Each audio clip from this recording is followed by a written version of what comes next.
what is happening to the UK? I mean, if there is not going to be a national inquiry, what is going to happen? Because the politicians who are already in power right now, today, our Prime Minister, he was in power 10 years ago when he could have done something about it.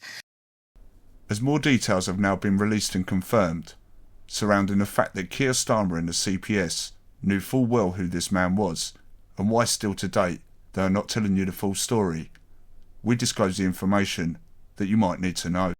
Hi there, and thank you to everybody for joining me in yet another video back at the channel that just gone viral. If you're new here, we cover news and crime articles and give an analytic point of view and a different perspective that the media won't always tell you. So if you're new here, smash subscribe, and with that being said, let's get straight into today's video. Police gagged by CPS over details of Southport stabbings that could have prevented summer riots. Merseyside police were allegedly warned not to release information about Southport killer Axel Rudakubana until he had been charged. Police were gagged from releasing crucial information about Rudakubana in the wake of an attack on a dance class in Southport that left 3 young girls dead. Officers from Merseyside Police wanted to release details about the teenager but were told not to do so by the Crown Prosecution Service, CPS, sources told The Telegraph. They were advised not to inform the public about the poison found in Rudakubana's room or release details on his obsession with violence and terrorism, sources claim. Some blamed this lack of transparency for the far-right riots that erupted across England in the wake of the massacre. Britain faces new terror threat from misfits after Southport, says PM. It comes after Sir Keir Starmer, the once head of the CPS, said crucial information had to be withheld so as not to collapse Rudakubana's trial. Releasing key evidence before a trial takes place can be regarded as contempt and delay or even collapse court proceedings. It is only now that it has been confirmed that the material found in Axel's room was correct surrounding the suspicion and allegations at the time.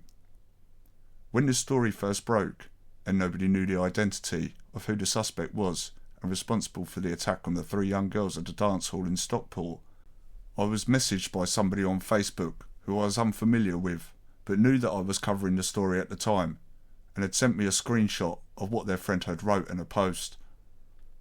The friend was anonymous, but the post read that Axel Rudakubana was a classmate in her class and that a note had been found once and still not mentioned to date. The note read that the UK should face a genocide, much like Rwanda has done. These are the words of Axel Rudakubana and how his intentions or how he wanted to start a new genocide in the UK. I didn't report on this at the time, as this was through Facebook and not verified through the media, therefore I couldn't report on it just in case it wasn't genuine. But now that the details have come out surrounding the material that was found in his room, and this was on a suspicion and allegation as well, now to be confirmed true, I have no reason to doubt that this note was real and written by Axel Rudakubana himself. Meanwhile, the family of Axel Rudakubana are devastated following his knife attack, according to the church attended by his father. In a statement, leaders of the community church in Southport said the family had been moved to a secret location for their protection. So the question you have to ask yourself, or maybe Keir Starmer could answer it, was how did a child from a Christian family turn into be a Muslim extremist? Terrorism has changed. In the past, the predominant threat was highly organised groups with clear political intent, groups like Al-Qaeda. That threat, of course, remains. But now, alongside that, we also see acts of extreme violence perpetrated by loners, misfits, young men in their bedroom, accessing all manner of material online, desperate for notoriety. So you have to ask yourself, how did a Christian child then turn into a Muslim extremist and carry out such a horrific attack? But we already knew about Axel Rudakubana, as we had covered him already in a previous video on the channel. We already exposed that he had been in a CBBC advert of Doctor Who.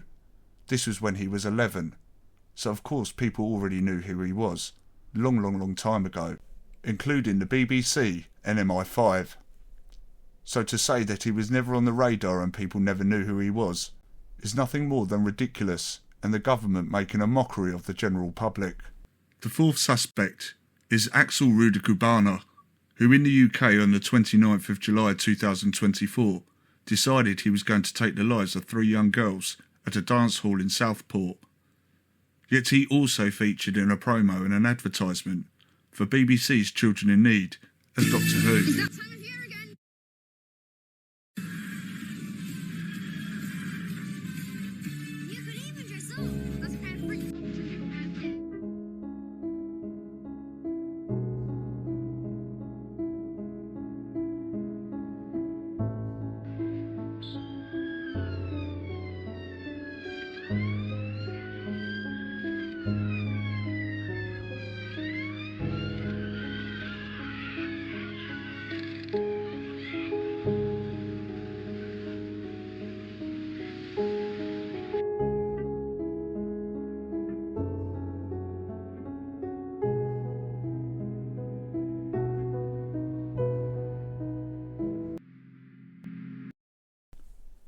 When I first saw the pictures of Axel Rudakubana, how he is now that were released by the police after he is arrested and charged, I had to look again.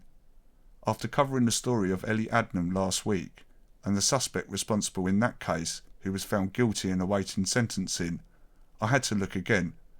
With the same sunken eye features, the same shaped face and nose, if it wasn't for the haircut, you would think they were the same person. So a link that people might have missed is that Axel Rudakubana's family were from Rwanda. At the same time, the UK had a bill going through with regards to illegal migrants being removed and processed in Rwanda, and that there were human rights issues with regards to their safety. Is this the reason that Keir Starmer didn't want to disclose the details, and that Axel Rudakubana was from Rwanda, and also known from being on the BBC and CBBC's Doctor Who advert? Yet again, the BBC have covered the identity of this man, the same as Keir Starmer back in the day with the Jimmy Savile case.